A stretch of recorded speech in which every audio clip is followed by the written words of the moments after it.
Hace algunos años leí acerca de un empresario que compró el basurero de la ciudad en donde vivía. Era un enorme terreno que había sido rellenado con basura. Habiendo comprado el basurero, el hombre trajo enormes camiones llenos de tierra que fueron botando encima de la basura mientras unas compactadoras y otras aplanadoras iban presionando y nivelando la tierra hasta que el basurero desapareció por completo y solo se veía un hermoso, enorme y bien nivelado terreno. Luego comenzaron a trazar calles y aceras y muy pronto ese terreno se convirtió en un hermoso lugar, con casas de diferentes estilos arquitectónicos, hermosos jardines, bien iluminadas calles, un parquecito central con atractivas fuentes de burbujeantes aguas, juegos infantiles y, en fin, todo lo necesario para que fuera un codiciado vecindario. Rápidamente la gente compró las casas y por un buen tiempo todos estaban realmente felices de vivir en esa subdivisión de la ciudad. Pero un día las calles comenzaron a desnivelarse, las aceras se rompían, los pisos de las casas comenzaron a hundirse, las paredes se partían, puertas y ventanas se desnivelaban y los techos se abrían y se hundían. Y una por una las casas fueron abandonadas. Esa hermosa subdivisión se convirtió en un cementerio de paredes destruidas y de escombros, y la gente de las otras subdivisiones que permanecían estables comentaban y decían: desde el principio esa subdivisión comenzó mal. Fue construida sobre un basurero. ¿Sabe que hoy tenemos hogares construidos de la misma manera? Por eso el tema del mensaje de hoy es una base para la familia. Por favor, busque el capítulo 5 de Mateo, desde el verso 31. También fue dicho: cualquiera que repudia a su mujer, dele carta de divorcio. Pero yo os digo que el que repudia a su mujer, a no ser por causa de fornicación, hace que ella adultere, y el que se casa con la repudiada comete adulterio. Vayamos ahora al capítulo 7, verso 24. Cualquiera pues que me oye estas palabras y las hace, las compararé a un hombre prudente que edificó su casa sobre la roca. Estamos viviendo en medio de una tragedia nacional, la tragedia de los hogares construidos sobre basura ética y moral, los matrimonios desechables. La gente se casa buscando un ideal que muy pronto se convierte en una carga, por lo cual se busca un nuevo ideal que termina siendo una nueva carga, y así el círculo vicioso es interminable. Para muchos matrimonios fracasados, la solución más rápida es el divorcio. Casi se ha vuelto un estilo de vida. Pero toda la angustia, la desesperación, el infierno emocional que viven quienes se divorcian, afectan a los hijos de los divorciados y a las familias inmediatas de los divorciados. Y es como consecuencia por no obedecer la palabra de Dios. El plan y propósito de Dios para el matrimonio es hasta que la muerte los separe. Un día le pregunté a mi esposa: Joyce, ¿me amarás cuando esté envejeciendo y pierda mi atractivo? Y ella, veloz como un rayo, me contestó: ya lo estoy haciendo. Jamás se une en matrimonio pensando que si no es como usted lo soñaba, se divorcia. Y aunque el matrimonio fue hecho en el cielo, tenemos que vivirlo aquí en la tierra. En una importante revista leí lo siguiente: el panorama nacional está lleno de las víctimas de la epidemia de divorcios. Ex esposas criando a sus hijos solas, ex esposos tratando de empezar una nueva vida y sin embargo seguir tratando de ser un buen padre para sus hijos, a quienes solo ven días específicos. Mientras tanto, los hijos tienen que vivir entre sus padres que están en guerra. Realmente trágico, ¿no le parece? En una encuesta estudio realizado entre 60 familias de clase media, se descubrió que solo el 10% de los excónyuges dijeron que después del divorcio habían tenido relativo éxito mejorando sus vidas. Solo el 10%. En nuestros días, el divorcio se ha convertido en una horrible epidemia que explica el porqué de tantas vidas destrozadas, que producen hogares destrozados, que producen vidas destrozadas, que producen hogares destrozados, y parece que esto no tiene fin. Necesitamos aprender de la palabra de Dios cómo romper este círculo vicioso y poner fuertes fundamentos para la familia. ¿Qué dice Dios al respecto? Busque Malaquías 2:16. Jehová, Dios de Israel, aborrece el repudio. Aquí la palabra repudio significa dejar de lado, separar por fuerza, divorciar.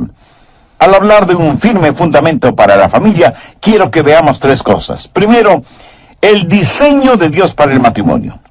Lo que Jesús dijo en los versos 31 y 32 de Mateo 5 tiene un pasaje paralelo en Mateo 19, comenzando con el verso 1. Aconteció que cuando Jesús terminó estas palabras, se alejó de Galilea y fue a las regiones de Judea al otro lado del Jordán, y le siguieron grandes multitudes, y los sanó allí. Entonces vinieron a él los fariseos tentándole y diciéndole: ¿es lícito al hombre repudiar a su mujer por cualquier causa?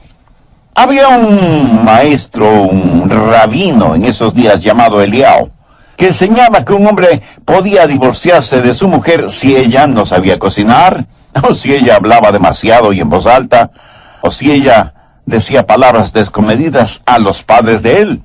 Y lo que realmente los fariseos le estaban preguntando a Jesús era: ¿estás de acuerdo con la enseñanza de Eliao? La respuesta de Jesús les dijo: ¿no habéis leído que el que los hizo al principio, varón y hembra los hizo? De paso, quiero decir que Dios está en contra de la moderna idea del unisex. Cuando Dios creó a la primera pareja, al hombre le hizo bien hombre y a la mujer bien mujer. Y dijo: por tanto dejará el hombre a su padre y a su madre y se unirá a su mujer y serán una sola carne. Y el Señor Jesús en Mateo 19:6 termina cualquier discusión sobre este asunto al decir: por tanto lo que Dios juntó, no lo separe el hombre. ¿Cuál es el plan de Dios para el matrimonio? Usted puede contratar al mejor constructor del mundo y pedirle que le construya una casa. Pero si él no sabe lo que es una casa, no podrá construirla, sin que importe cuán buen carpintero o constructor es. Uno puede tener los hijos más maravillosos del mundo y decir: voy a construir un hogar cristiano, o voy a construir un hogar como Dios lo diseñó. Pero si usted no sabe lo que Dios diseñó, ¿cómo va a construirlo? Así que, ¿cuál es el diseño, el plan de Dios para el matrimonio? En el capítulo 19 de Mateo hay 3 versos claves. Y como usted bien lo sabe, un verbo es una palabra activa. Esos verbos son dejar, unirse y ser.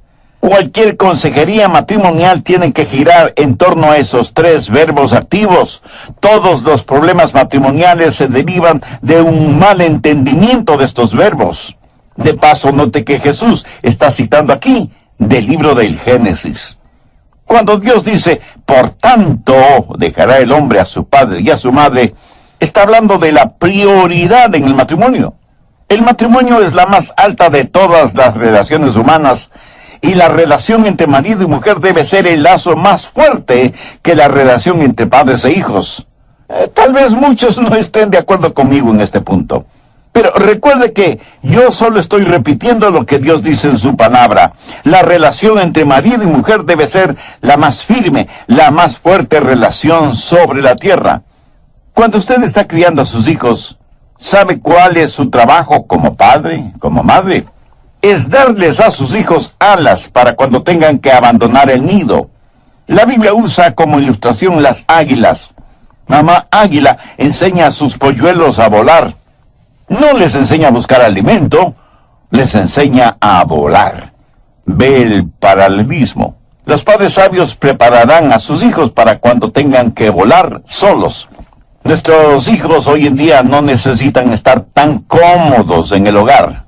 Mamá águila traerá el alimento para sus críos por un tiempo, pero llega el momento en que ella, batiendo sus poderosas alas, los empuja fuera del nido. El aguilucho aterrado cae velozmente, pero a medio camino hacia abajo se acuerda que tiene alas y las mueve vigorosamente y descubre que puede volar. ¿Sabe lo que muchos de nosotros hacemos como padres? Decimos: oh, yo no quiero que mis hijos sufran lo que yo sufrí. Yo quiero que tengan lo que yo no tuve. Muchas veces yo mismo tuve que hacerme la pregunta: ¿les estoy dando a mis hijos solo lo que mis padres no pudieron darme? ¿O les estoy dando también las cosas que mis padres sí me dieron? Mira, yo nací durante la depresión y tengo la impresión de que no fui planificado, pero tampoco fui abortado. Gracias a Dios. Pero siempre supe que fui amado por mis padres. Y aunque teníamos muy poco, teníamos tanto. Pero ¿sabe lo que más recuerdo de mi niñez? Los buenos tiempos que teníamos como familia, porque teníamos tan poco. A veces mi papá, porque no había trabajo, decía, bueno, vámonos de pesca. Y pasábamos casi todo el día en una islita, cercana a las playas de Palm Beach en la Florida. Al atardecer encendíamos una fogata en la playa y asábamos los pescados y los comíamos como si hubiera sido el mejor banquete. Aún hoy extraño eso, algo que ningún dinero del mundo puede comprar. Sabe, las cosas no nos hacen felices. No haga la vida de sus hijos tan cómoda. Trate de construir en ellos carácter y prepárelos para cuando tengan que abandonar el nido. ¿Sabe cuándo nosotros, como padres, tenemos éxito? Cuando nuestros hijos ya no nos necesiten. Pero mientras están en casa, les amamos, les educamos, les instruimos. Ellos necesitan nuestro amor y nosotros necesitamos saber que ellos necesitan nuestro amor. Esta necesidad mutua de amar es el fuerte lazo emocional que necesitamos para mantener firme la relación familiar. Pero después de un tiempo, nuestros hijos como que ya no necesitan ese amor paternal o maternal. Y es natural cuando un jovencito no necesita del amor de su madre como lo necesitaba cuando era solo un niño. Pero no hay nada más satisfactorio que cuando vemos que nuestros hijos han aprendido a volar, y usted sabe que les ha enseñado a hacer o a tomar decisiones, a ganar dinero honestamente, a ahorrar, a enfrentar el mundo. No trate de retenerlos más de lo que ellos quieren ser retenidos. Recuerde que son como una barra de jabón. Si la aprieta demasiado fuerte, saltará de su mano. De esto se trata el matrimonio. Un hombre deja a su padre y a su madre y se une a su mujer. Así que el primer verbo activo es dejará y habla de la prioridad en el matrimonio. El siguiente verbo es unirá.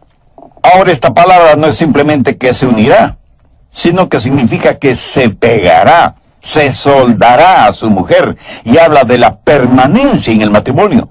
Amigo, jamás considere el divorcio como una opción. Quite esa palabra del vocabulario suyo. El marido está soldado a su mujer. La esposa está soldada a su marido. Muéstreme a un marido y mujer que consideren el divorcio como opción, y yo le mostraré a una pareja que tiene gran potencial para la desintegración de su hogar. ¿Piensa usted que aquellos que se divorcian lo hacen porque tienen problemas? ¿Quiere decir que aquellos que no se divorcian no tienen problemas? Amigo, ¿en qué país utópico cree que está viviendo? Todos los matrimonios tienen esencialmente los mismos problemas. La diferencia está en la clase de compromiso que tenemos mutuamente. No hay problema demasiado grande para resolverlo, solo hay gente muy pequeña para resolverlo. Todos tenemos problemas, pero llega el momento del verdadero compromiso cuando decimos, me uniré a mi mujer. El tercer verbo activo es ser, y serán una sola carne. Escúcheme, esto significa mucho más que sexo o la unión sexual. Significa ser una sola carne en lo físico, lo psicológico y lo espiritual. El ser una sola carne físicamente es para la procreación y la multiplicación. Dios le dijo a Adán y a Eva, fructificad y multiplicaos y llenad la tierra. En nuestros días está como fuera de moda el tener hijos, olvidándonos que los hijos son herencia del Señor. ¿Cuál es la disculpa? El querer una casa más lujosa, o el más moderno carro, o unas soñadas vacaciones en un crucero, etc. Que Dios tenga misericordia de usted si así piensa. Otros dicen, los hijos hacen pobre a un hombre rico. Pues lo han entendido al revés, pues los hijos hacen rico a un hombre pobre. El hombre rico no puede llevarse su riqueza al cielo, Yo tendré a todos mis hijos en el cielo porque son herencia del Señor. Lo de ser una sola carne psicológicamente tiene que ver con la comunicación mutua. Las más profundas necesidades emocionales y espirituales del hombre son realizadas en la mujer y las de la mujer en el hombre. Dios dijo que no era bueno para el hombre estar solo. Así que la mujer no solo debe ser la esposa, sino también la mejor amiga del hombre y su amante en el mejor sentido de la palabra. Y ser una sola carne en lo espiritual es para comunión. Si esposo y esposa no se comunican, se desintegran. No hay nada más precioso y valioso que el ver a un hombre y a una mujer unidos en matrimonio. Son una sola carne en lo sexual, lo psicológico y lo espiritual, y juntos aman a Dios. Ese es el plan divino para el matrimonio. Ese es el plan diseñado por Dios mismo. En esta serie Edificando sobre la Roca, en el programa anterior, comenzamos a estudiar una base para la familia, basado en Mateo 5:31 y 32 y Mateo 7:24, y vimos el primero de 3 puntos importantes. Primero, el diseño de Dios para el matrimonio. Espero que tenga su Biblia a la mano y un cuaderno para tomar notas. Bien, entonces prosigamos. Segundo, la permanencia en el matrimonio deseada por Dios. En Mateo 5:31 y 32, Jesús hace referencia a Deuteronomio 24 para poner en evidencia lo que el deseo de Dios es en la permanencia en el matrimonio. Y Jesús permitió, escuchó bien, Jesús permitió, no ordenó, el divorcio por una sola razón: fornicación, adulterio. Veamos Mateo 19 desde el verso 5. Y dijo Dios: por esto el hombre dejará padre y madre y se unirá a su mujer, y los dos serán una sola carne. Así que no son ya dos, sino una sola carne. Por tanto, lo que Dios juntó, no lo separe el hombre. Le dijeron: ¿por qué pues mandó Moisés dar carta de divorcio y repudiarla? Él les dijo: por la dureza de vuestro corazón. Moisés os permitió repudiar a vuestras mujeres, pero al principio no fue así. En otras palabras, Jesús estaba diciendo que el divorcio nunca fue parte del plan de Dios para el matrimonio, y que si Moisés lo permitió, fue debido a la dureza del corazón del hombre. Ahora, note las palabras de Jesús en el verso 9. Y yo os digo que cualquiera que repudia a su mujer, salvo por causa de fornicación, y se casa con otra, adultera, y el que se casa con la repudiada, adultera. Note que aunque Moisés permitió el divorcio, no lo ordenó, porque eso no es parte del plan original de Dios. La palabra griega porneia, raíz de la palabra pornografía, significa inmoralidad sexual. Y el acto físico de inmoralidad sexual dentro del matrimonio fue la razón que Jesús dio para el divorcio. No lo ordenó, pero tampoco lo defendió. Pero ponga atención. Jesús enseñó que la restauración y el perdón, aun en el caso de infidelidad matrimonial, es mucho mejor. Y el ejemplo clásico es la vida del profeta Oseas, cuya esposa, Gomer, fue una prostituta esclava. Y Oseas la compró, le perdonó, se volvió a casar con ella, la restauró y la trajo al seno del hogar. Ese es el ideal de Dios. Y yo doy gracias a Dios por todos los Oseas de este mundo que están listos a perdonar y a restaurar sus matrimonios. Hay disculpas realmente tontas para justificar el divorcio. Ya no nos amamos, somos incompatibles, no nos entendemos, y qué sé yo cuántas cosas más. Amigo, ninguna razón aparte de la fornicación y adulterio justifica el divorcio. ¿Por qué? No es el amor el que sostiene su matrimonio, es al revés, es el matrimonio el que sostiene su amor. Cuando usted piensa en el amor, seguramente está pensando en una emoción, pero Dios habla de compromiso. ¿Ha notado que Dios nos ordena amar? Busca Efesios 5:25. Maridos, amad a vuestras mujeres. Y eso, mi amigo, no es una sugerencia, es una orden. Se nos ordena amar a nuestras esposas. Y si el amor es algo que se nos ordena hacer, quiero decir que es algo que podemos aprender a hacerlo. En Tito 2:4 dice que las ancianas deben enseñar a las mujeres jóvenes a amar a sus maridos y a sus hijos. Verá, el amor no es algo efímero o emocional que unas veces lo siente y otras veces no. Hoy siente amor por alguien, mañana no. O sea que usted no es más que una víctima del amor. Oiga, la Biblia no enseña eso. Dios, por medio de su palabra, nos ordena amar. Me apresuro a decir que no hay nada de malo en el romance, ni con las emociones. Espero que usted siga disfrutando de la luna de miel. Trágicamente muchos la han convertido en luna de hiel. Recuerdo mi tiempo romántico con Joyce, mi esposa. Desde mi asiento en la iglesia yo la miraba a ella, cantando en el coro, y pensé, amo a esa muchacha con todo mi corazón. Y hasta me parecía que ella tenía un halo sobre su cabeza. Claro, eso era solo mi imaginación. Pero para mí, todo eso era lo romántico, y las noches de luna, y las rosas, y las palabras suaves y dulces. Fue maravilloso. Pero lo más estupendo es que continúa haciéndolo. Luego la crianza de 4 hijos, el entierro del quinto que murió en su infancia, la educación de todos ellos, y yo tratando de terminar mis 7 u 8 años de estudio, teniendo familia y trabajando a medio tiempo casi en cualquier cosa, para poder ser el proveedor de la familia, mientras mi esposa permanecía en casa cuidando y educando a nuestros hijos. Fue un tiempo difícil, con disgustos y desacuerdos, y aunque me casé con una hermosa muchacha, con el tiempo se convirtió en una complicada mujer. Y supongo que lo mismo ha pasado conmigo. Yo tuve que hacer algunos ajustes en mi vida, y ella también.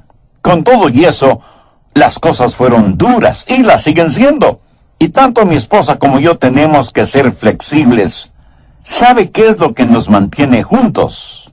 Es el amor, no el romance. ¿Sabe qué es lo que mantiene nuestro amor? Es el compromiso mutuo. Sí. Ya no vivimos un romanticismo juvenil. Ahora lo romántico, como nosotros mismos, ha madurado y es más significativo debido a la experiencia. Maridos, amad a vuestras mujeres. Mujeres, amen a sus maridos. Algunos quieren justificar el divorcio diciendo que es por el bien de nuestros hijos. No queremos que crezcan en la atmósfera de un hogar infeliz. Bueno, permítame decir que los estudios realizados en hogares destrozados por el divorcio no respaldan ese razonamiento. El divorcio nunca es un factor positivo para los hijos. Muchas parejas que consideran el divorcio creen que solo tienen 2 alternativas: peleas y argumentos o el divorcio. Pero quiero decir que hay una tercera alternativa: haga las paces con Dios, y tendrá la fuerza emocional, psicológica y espiritual para que su matrimonio funcione como Dios quiere que funcione. Cuando alguien se divorcia y dice que es por el bien de los hijos, eso es por lo general un acto de egoísmo. Usted lo presenta como un acto de noble sacrificio, cuando debería estar haciendo algo para mejorar sus relaciones con su cónyuge, en vez de romper el corazón y la vida de sus hijos. Otros justifican el divorcio diciendo, pero es que yo tengo el derecho a ser feliz. ¿Sabía que Dios tiene otro plan para usted? Él quiere que usted sea santo. Querer ser feliz está bien. Pero cuando la búsqueda de la felicidad es su primordial meta en la vida, está cometiendo el más grande acto de egoísmo que terminará, aunque usted no lo crea, en la más grande infelicidad. Usted no vive en aislamiento, y cuando se casó, usted hizo un voto sagrado frente a su cónyuge. Así que no solo es su felicidad, sino también la de su esposo o esposa. Además, usted hizo ese voto delante de Dios, y su voto a Dios es más importante que su felicidad. Usted quiere ser feliz, y puede serlo, si es que obedece a Dios. Y hay quienes tratan de darle un tinte espiritual al divorcio y dicen, Dios me está guiando en este asunto, Dios quiere que me divorcie. Escúcheme, Dios nunca, nunca, nunca, nunca se va a ir en contra de su propia palabra. Nunca. Y Él no va a hacer una excepción para usted, se lo aseguro. Y si usted me dice, pero pastor, mi matrimonio está en tremendas dificultades. Le creo, mi amigo, le creo. Pero permítame decirle que las dificultades en el matrimonio no se curan de la noche a la mañana. Y aunque usted tome la decisión de rehacer su matrimonio, será un camino tortuoso porque los matrimonios enfermos no se curan instantáneamente. Sin embargo, la dirección de su matrimonio puede ser cambiada de inmediato. Quiero decir, usted comienza a ir en la dirección correcta. Tomará tiempo el que llegue a donde debe llegar, pero por lo menos sabe que está yendo por el camino adecuado. Por medio de la consagración y la sumisión de su voluntad, la dirección de su matrimonio, de su hogar, puede ser cambiada de inmediato. Si el 10...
% de su matrimonio usted lo considera negativo, prefiere destruir el 90% positivo en vez de tratar de mejorar el 10% negativo. Cambie lo que pueda cambiar y acepte lo que no pueda cambiar y pida la ayuda de Dios. Tercero, la declaración de perdón de Dios para los matrimonios fracasados. Mateo 6:12. Y perdónanos nuestras deudas, como también nosotros perdonamos a nuestros deudores. Escuche con atención lo que voy a decir. No estoy tratando de poner un sentimiento de culpa en nadie que se ha divorciado y se ha vuelto a casar. De ninguna manera. Dios es un Dios de perdón y de gracia. Y si usted ha fracasado y su matrimonio está irreparablemente roto y se ha vuelto a casar y ya tiene un nuevo hogar, el agua derrama a los divorciados y divorciadas como a ciudadanos de segunda categoría en el reino de los cielos. Es algo incomprensible que si un criminal preso se salva espiritualmente en prisión, sale de la prisión al púlpito a predicar el evangelio. Y nos maravillamos de lo que Dios ha hecho en esa persona. Pero si alguien se divorcia irreparable y definitivamente, le tratan como si a la gracia y el perdón de Dios no pudiera alcanzarle. Mi amigo, mi amiga, si usted se arrepiente de su pecado y entrega su corazón al Señor Jesucristo, cuando el Señor le llame a su presencia, usted irá al reino de los cielos.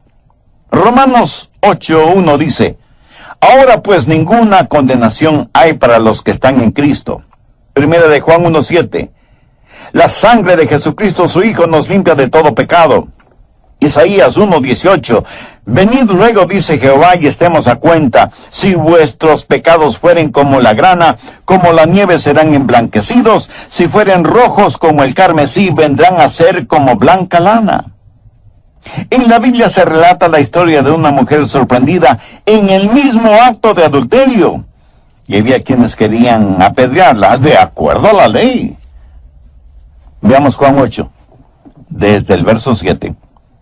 Y como insistieron en preguntarle, se enderezó y les dijo, el que de vosotros esté sin pecado, sea el primero en arrojar la piedra contra ella. Vamos a Juan 8, versos 10 y 11. Enderezándose Jesús, y no viendo a nadie sino a la mujer, le dijo, mujer, ¿dónde están los que te acusan? ¿Ninguno te condenó? Ella le dijo, ninguno, Señor. Entonces Jesús le dijo, ni yo te condeno. Vete y no peques más. Por cierto, el divorcio siempre es algo malo. Y mientras el Señor me dé vida, siempre estaré en contra del divorcio. Pero hay que saber mantener el balance. Y aunque nunca debemos en forma farisaica bajar los paradigmas divinos, tampoco debemos endurecernos espiritualmente frente a aquellos que necesitan de la gracia de Dios.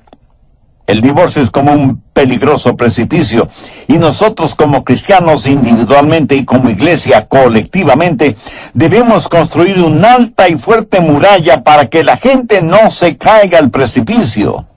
Pero para aquellos que logran lanzarse a ese abismo, debemos tener en el valle una ambulancia para brindar ayuda y primeros auxilios a quienes al caer quedarán muy mal heridos. Debemos de tratar de salvarles la vida.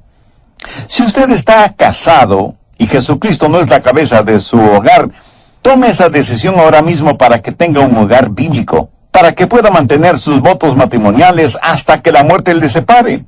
Si usted está divorciado o divorciada y fue por su culpa, pídale a Dios que le perdone su pecado y reconcíliese con su cónyuge. Si él o ella se han vuelto a casar, aún así vaya y pida perdón por la parte de su culpa. Pida perdón y otorgue perdón para que usted pueda recibir el perdón de Dios.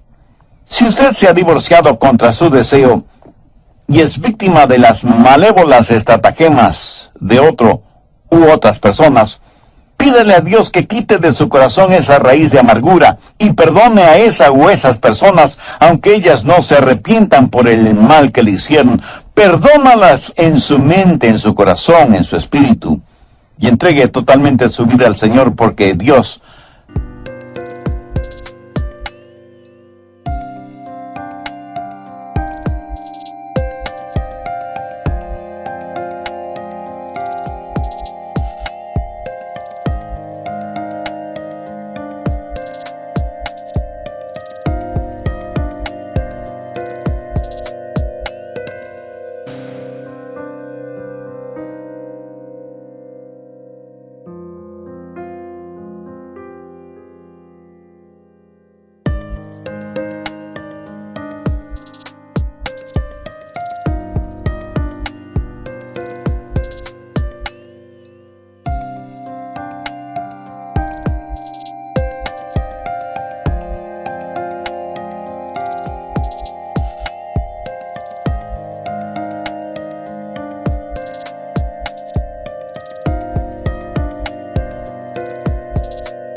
todavía tiene grandes planes para usted. Y si usted que me escucha este mismo momento está atravesando por graves problemas matrimoniales y está pensando en el divorcio, por favor no lo haga. Más bien sumérjase en la palabra de Dios, obedezca la palabra de Dios, y el Dios de la palabra le ayudará a restaurar su matrimonio y su hogar. Y si usted tiene un bendecido hogar cristiano, recuerde que el mejor testimonio que puede dar al mundo es eso, su matrimonio y su hogar. Deje que su hogar, construido sobre la roca firme que es Jesucristo, brille en medio de la oscuridad. Eclesiastés 4:12 dice: cordón de 3 dobleces no se rompe pronto. Eso quiere decir un esposo y una esposa bajo el señorío de Jesucristo. Ese es un cordón de 3 dobleces que el diablo no podrá romper. Mi oración es que Dios selle en su corazón este mensaje, y que si hay corazones, vidas que necesitan ser sanadas y hogares que deben ser restaurados, lo sean mediante la ayuda de Dios. Y aquellos oyentes que todavía no son salvos, hagan una decisión ahora mismo para recibir a Cristo en sus corazones.